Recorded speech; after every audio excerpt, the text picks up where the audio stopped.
Mon chauffeur n'a pas été arrêté. Vous savez, malheureusement, les informations, c'est très compliqué et vous ne pouvez pas être tous les jours en train de démentir.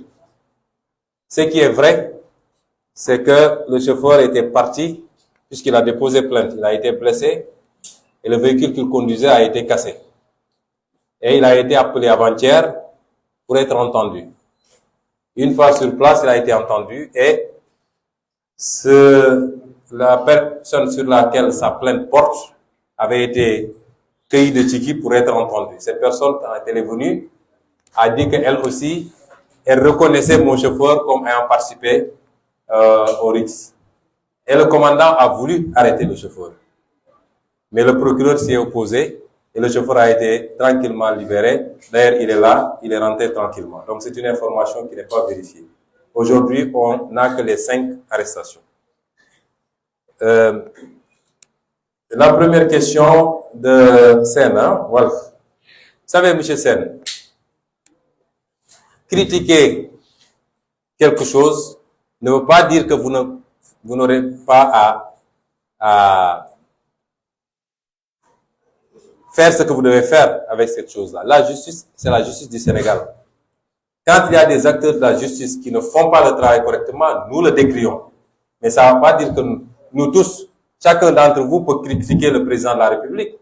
Est-ce pour autant qu'on va dire qu'on n'a rien à faire avec la présidence de la République?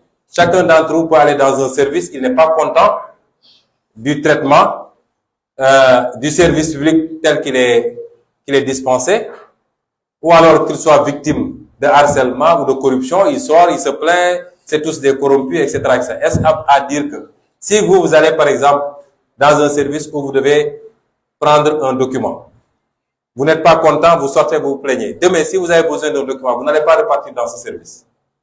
Donc, critiquer la justice ne nous empêchera pas de continuer à faire ce qu'on a à faire. D'autant que j'ai toujours dit que la majorité des magistrats sont des magistrats dignes et debout. Malheureusement, il y en a quelques-uns et on place dans des postes que tout le monde connaît, qui sont ce qu'ils sont. Donc, je ne pense pas qu'il y ait une contradiction entre critiquer des actes posés ponctuellement par des acteurs et l'institution elle-même. Et tant qu'elle sera là, nous continuons à déposer. Si nous pensons devoir déposer, si ce n'est pas traité correctement aussi, nous dirons que ce n'est pas traité correctement.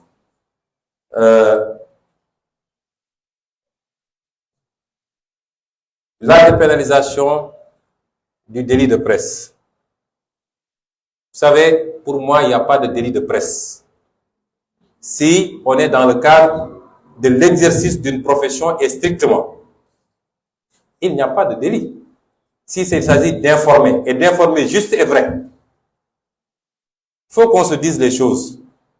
On ne peut pas créer une zone de non-droit absolu que les gens peuvent détourner pour faire autre chose. Il faut que ce soit encadré. Un journaliste qui fait correctement son travail, qui informe. Moi, si j'étais président de la République, je vole. Vous, journalistes, vous avez les informations et les preuves. Vous écrivez que j'ai volé. Je n'ai pas le droit d'instrumentaliser la justice ou je ne sais quoi pour faire quoi que ce soit. Vous faites votre travail. Tant qu'on est dans ce cadre-là, il n'y a pas de problème. Mais est-ce que aujourd'hui, l'impunité dont doit jouir le journaliste dans son travail doit être si permissive que le journaliste puisse sortir de son travail pour faire des choses qui n'ont rien à voir avec son travail? S'attaquer aux gens, à leur vie privée, insulter, etc. Est-ce que tout ça, ça doit être couvert par le délit de presse? Donc c'est un problème de cadrage. Tant que moi, je considère que le journaliste fait son travail, même si ça ne m'arrange pas, je considère que ce journaliste-là ne doit absolument pas être inquiété. Absolument. Mais reconnaissons que quelque part, ça part en vrille. Et donc, il faut que nous puissions définir le cadre, dépénaliser toute activité de presse stricto sensu. Il ne peut pas y avoir de peine quand un journaliste fait son travail et qu'il découvre des choses, même si ça ne m'arrange pas. Je suis le président de la République, je dois l'accepter, il fait son travail. Il a appris ce travail pour le faire.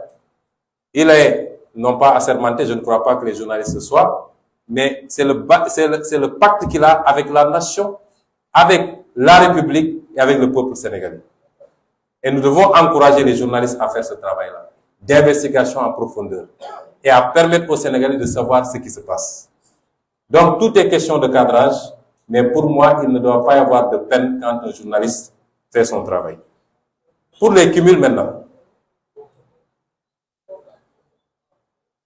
nous partons d'un principe très simple. Moi, Ousmane Sonko, candidat à une élection présidentielle en 2019, j'avais inscrit dans mon programme que si je suis élu président de la République, condition, si je suis élu président de la République,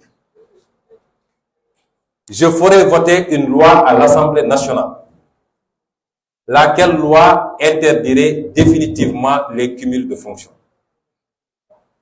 Cet engagement-là figurera, Inch'Allah, dans mon programme de 2024. Il se trouve que je n'ai pas été élu.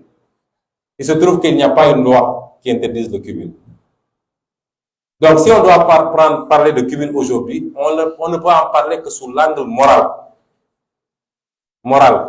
Votre président avait dit que s'il est élu, il ferait ceci. C'est vrai, il n'a pas été élu. C'est vrai, il n'y a pas la loi. Mais est-ce que vous ne pensez pas que moralement, vous devez prendre les devants?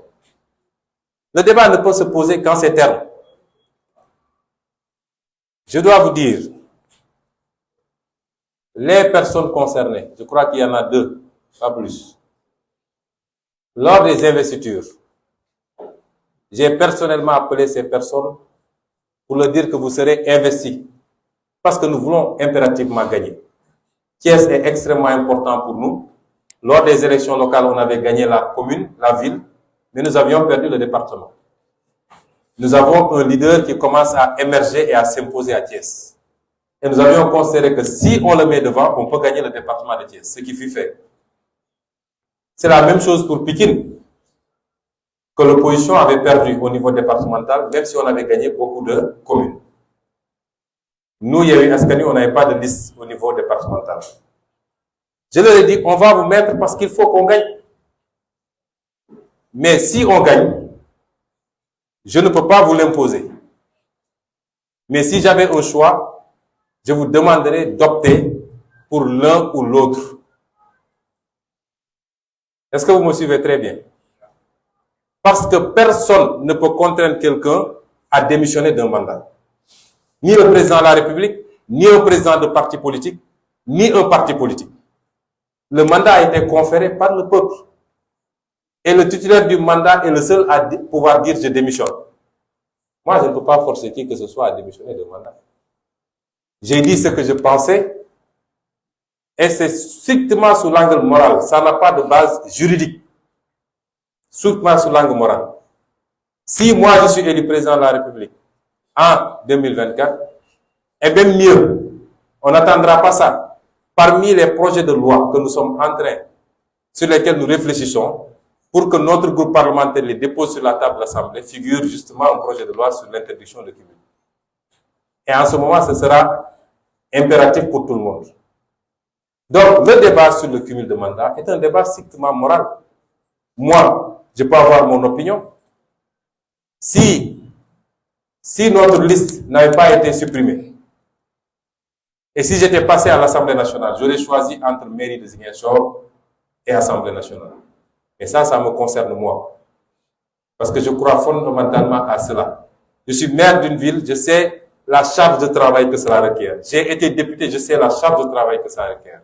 Et il y a suffisamment de Sénégalais assez compétents pour faire le travail. Donc, le problème du cumul se pose en ces termes et il relèvera de chacune des personnes concernées de prendre sa décision. Soit de démissionner d'une fonction ou de dire je ne démissionne pas. Mais personne ne peut les contraindre à faire ou à ne pas faire. Je crois que j'ai été très clair sur cette question. Le lien que j'aurai avec Pape Alé Niang. J'ai un lien avec Pape Alé Niang, un lien humain. Je crois que Pape Alé Niang, je l'ai connu il n'y a pas très longtemps. C'est peut-être les 4 dernières années. Maximum 5 ou 6. En tout cas, je ne le connaissais pas jusqu'en 2014. Jusqu'à la création de notre parti politique. chacun d'entre nous a des liens avec X ou Y. Mais je peux vous assurer d'une chose. Pape Alé Niang est un homme tellement fier, à la limite même de la susceptibilité, que personne ne peut lui dire ce qu'il doit faire. Je n'ai jamais dit à Pape Alé, dans le cadre de son travail, fais ceci ou ne fais pas cela. Jamais. Je ne l'ai jamais fait. Et je sais qu'il n'aurait même pas accepté. Donc, qu'on puisse avoir des liens humains, je me rendrai aujourd'hui même auprès de son épouse pour me solidariser avec ce qui se passe. Mais sur le plan professionnel, je n'ai jamais eu à dicter à Pape Alé Niang une conduite ou un article ou je ne sais quoi. Il sait ce qu'il fait. Il a fait des options dans la vie. Il a choisi d'être journaliste d'investigation et de fouiller là où ça fait mal. Et ça, c'est du journalisme. Il en a le droit. Comme quelqu'un d'autre a le droit de dire, moi, je vais être journaliste littéraire, journaliste sportif, revoyeur de presse, etc. C'est des options. Et c'est permis en journalisme. C'est pas un crime que je sache. Donc, vouloir faire ce lien pour en tirer des conséquences, ça n'existe pas. Je crois avoir répondu à toutes les questions qui ont été posées par les 4 journalistes. Je vous remercie.